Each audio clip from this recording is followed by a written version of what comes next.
আসসালামু আলাইকুম। আমরা সবাই রেডি হয়ে গেলাম। আমরা আমার ভাগ্নির বাসায় কামরাঙ্গীরচর যাব। এই যে আমরা এখন সবাই রেডি। আমরা এখনই বের হয়ে যাব, সবাই আমাদের সাথে থাকেন। আর আমার ভাগ্নির ঘরটা অনেক সুন্দর করে ও সাজিয়েছে, সেটাও আপনাদের ভিডিও করে আপনাদেরকে দেখাবো। সবাই আমাদের সাথে থাকবেন। এই তো আমরা এখন বের হয়ে যাচ্ছি সবাই। এই যে অটোর জন্য আমরা দাঁড়িয়ে আছি সবাই, অটো পাচ্ছিলাম না। এই তো অটোতে উঠে গেলাম। সবাইকে আমরা হাই জানাচ্ছি। এই যে কামরাঙ্গীরচরে রাস্তার দুই পাশে আপনাদেরকে সাথে নিয়ে দেখাচ্ছি। এই তো সামনে আমার ছেলে বসে আছে। এই তো আমরা দেখতে দেখতে কামরাঙ্গীরচর আমার ভাগ্নির বাসায় চলে আসলাম। এটা হচ্ছে আমাদের ভাগ্নির বাড়ি। এই তো আমার ছেলে ঢুকে গেল। দেখেন ওদের বাড়িটা কত সুন্দর পরিপাটি করে রেখেছে। এই যে ওদেরকে আপনাদেরকে সাথে নিয়ে যে বললাম না ওদের ঘরটা দেখাবো, এই যে দেখেন সবাইকে আমার ভাগ্নির ঘরটা দেখাচ্ছে। ও কত সুন্দর করে ওর ঘরটাকে সাজিয়ে রাখছে।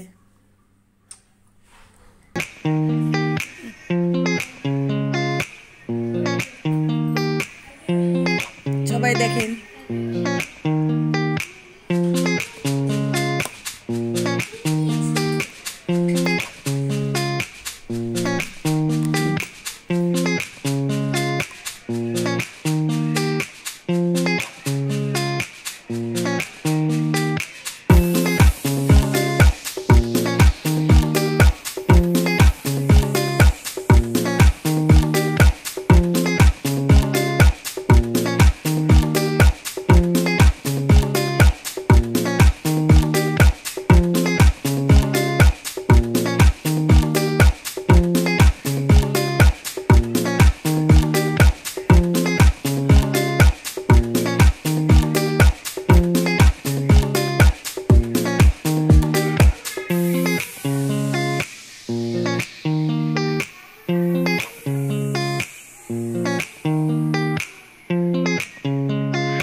এটা হচ্ছে আমার, দেখলেন তো সবাই আমার ভাগ্নির রুমটা। এটা হচ্ছে একটা এক রুমের ফ্ল্যাট। আর এই এক রুমের ফ্ল্যাটের মধ্যে এই এক রুমের ফ্ল্যাটের ইঞ্জিনিয়ারটা হচ্ছে আমার ভাগ্নির জামাই সুমন। ও অনেক সুন্দর করে এই ঘরের ডেকোরেশনটা করছে, কিভাবে কোথায় কোন টাইলস লাগাতে হবে। উপরে ডিজে লাইট ছিল, ওটাও আপনাদেরকে দেখাতে পারিনি, ওটাও অনেক সুন্দর করে ও পুরা ঘরে সব কিছু অনেক সুন্দর করে সেটিং করছে।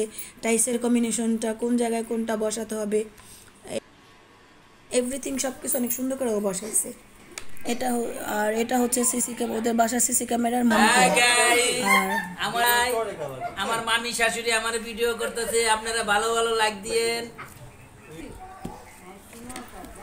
একটু সুন্দর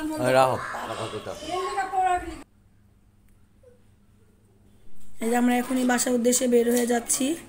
রাস্তা খুব অন্ধকার ছিল। এই তো অটো নিয়ে এখন আমাদের বাসার উদ্দেশ্যে রওনা হয়ে গেলাম। আর সবাইকে অনেক অনেক ধন্যবাদ আমাদের ভিডিওটা দেখার জন্য, আমাদের সাথে থাকার জন্য। আর সবাই আমাদের ভিডিওকে লাইক, কমেন্ট, শেয়ার, সাবস্ক্রাইব করবেন প্লিজ। সবাইকে ধন্যবাদ। আসসালামু আলাইকুম, টাটা।